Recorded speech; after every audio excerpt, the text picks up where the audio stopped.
Vous êtes là, en ce moment, parce que demain, vous voulez être quelqu'un de plus grand que la personne que vous êtes aujourd'hui. Tu te vois réussir, tu as une vision, tu as un rêve.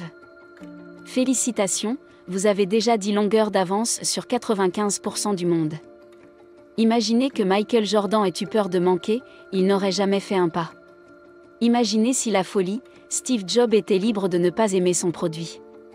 Il n'y aurait pas d'iPhone. Alors posez-vous la question suivante. Voulez-vous être une personne qui a peur de l'échec? Ou voulez-vous être une personne qui aime le succès? Vous allez devoir choisir aujourd'hui. Et je vais vous dire une chose. L'un est un échec, l'autre une réussite. Et si vous aimez le succès, rien ne peut vous arrêter. Toutes les choses négatives que les gens disent ne signifieront rien. Ils ne parleront que de 1% de ceux qui atteignent le sommet, et c'est tout. Vous voulez savoir autre chose?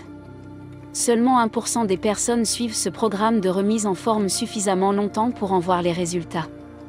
Seul 1% des intellos s'accrochent à un jeu vidéo suffisamment longtemps pour devenir bon.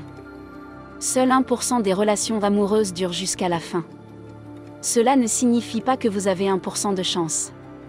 Cela signifie simplement que vous ne pouvez pas vous comporter comme les 99% de la population.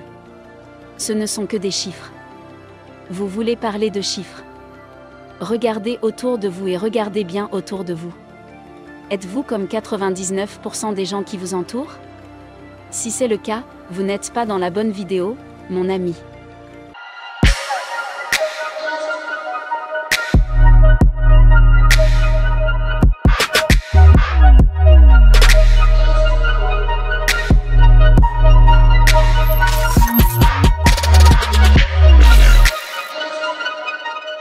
Vous devez aimer le succès tout autant parce que cela vous permettra de vous lever et de vous lancer.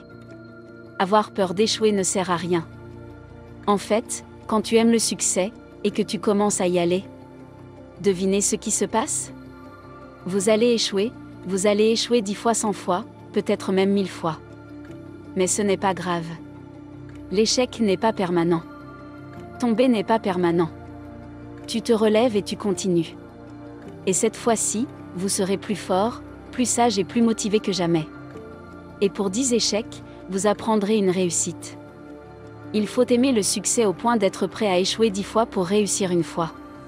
C'est ce qu'il faut faire. Vous voulez savoir quel est le plus grand mythe qui, selon la plupart des gens, les mène au succès? Voici le mythe. Vous pourriez croire que si vous avez peur d'échouer, vous n'échouerez pas. C'est le plus grand mythe du monde. Et c'est ce que je crois. J'ai toujours pensé que le fait d'avoir peur d'échouer dans la vie m'empêcherait littéralement d'échouer. Je regardais les perdants autour de moi et je me disais que je ne voulais pas devenir comme eux. Je croyais vraiment que cette façon de penser m'aiderait à réussir. Jusqu'au jour où je marchais dans la rue. J'ai vu un vieil homme avec un chapeau à bretelles et une canne. Il avait environ 80 ans et une canne. Ce vieil homme marchait à peine. Il pouvait marcher, mais la canne l'aidait beaucoup. Il se débattait. Quoi qu'il en soit, il traversait la rue et il a fini par tomber. Je suis allé l'aider. Il s'est levé, m'a remercié et nous nous sommes présentés, nous avons eu une petite conversation et il m'a dit son nom. Et j'ai pensé au mien. Il s'appelait Robert, soit dit en passant.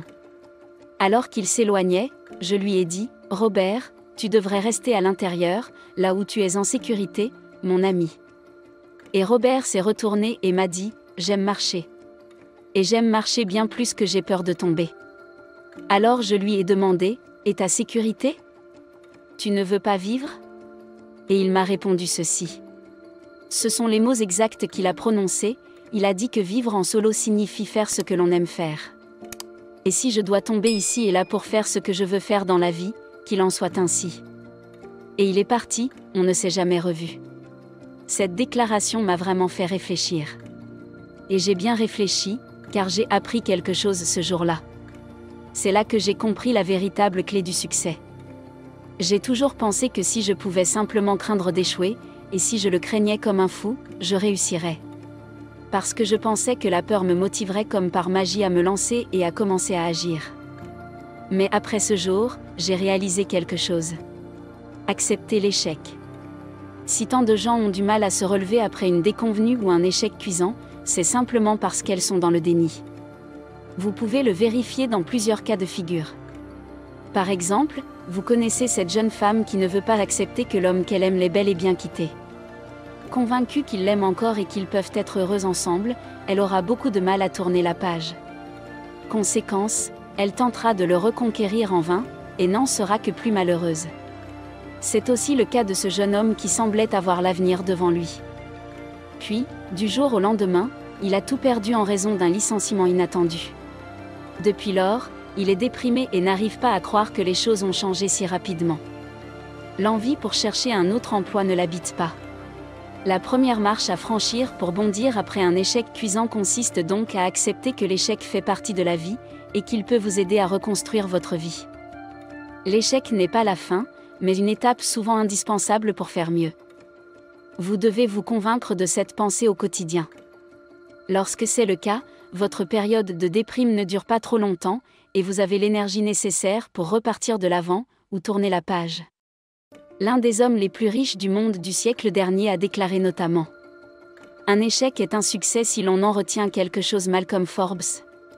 Évidemment, ce n'est là que le début de ce qu'il faut mettre en œuvre pour rebondir après un échec cuisant. J'ai réalisé que c'est l'amour du succès qui me mènera à la réussite. Imaginez donc que Robert ait eu peur de tomber? Commencerait-il même à marcher? Bien sûr que non. Il ne ferait même pas ce qu'il aime faire. Il resterait assis chez lui sans rien faire. Mais il aimait marcher. Il n'avait même pas peur de tomber. C'est ce qui lui a donné la vie. Lorsque nous échouons, nous devons reconnaître nos erreurs et admettre que nous ne sommes pas parfaits. Cette prise de conscience est essentielle pour notre développement personnel, car elle nous invite à réfléchir sur nos actions et à identifier les domaines dans lesquels nous pouvons progresser. De plus, l'humilité nous permet d'être plus à l'écoute des conseils et des critiques constructives de notre entourage, et d'ainsi bénéficier de leur expérience et de leur soutien pour nous améliorer. Cela nous conduit à développer une attitude d'apprentissage permanent, qui est un atout majeur pour réussir dans la vie. C'est ce qui lui permettait de se lever et de le faire. Il aimait tellement marcher. Il était prêt à tomber 10 fois par jour, juste pour le faire. Et vous devez faire de même. La prochaine fois que quelqu'un vous dira que vous allez échouer, vous savez ce que vous lui direz? Dis-lui que c'est vrai. Mais vous n'avez pas peur d'échouer. Vous n'avez pas peur d'agir. Vous n'avez pas peur de sauter. Vous allez échouer 10 fois. Mais vous savez quoi? C'est cool. Parce que la 11e fois vous réussirez bien. Et ça vous fera du bien. Et pendant que vous serez ici, à vivre la vie de vos rêves et le bonheur total. Devinez où ils seront? Oui, c'est ça. Il y aura des échecs. Les vrais échecs. Là-bas, les mots sont sûrs. Les esprits ont échoué. Ironique, n'est-ce pas? Nous vous remercions d'avoir suivi toute la vidéo. On espère que vous avez apprécié. Alors nous vous donnons rendez-vous pour la prochaine vidéo. N'oubliez pas d'activer la cloche de notification pour ne rien rater à l'avenir. À très bientôt. Vivre et non survivre. Soyons prospères.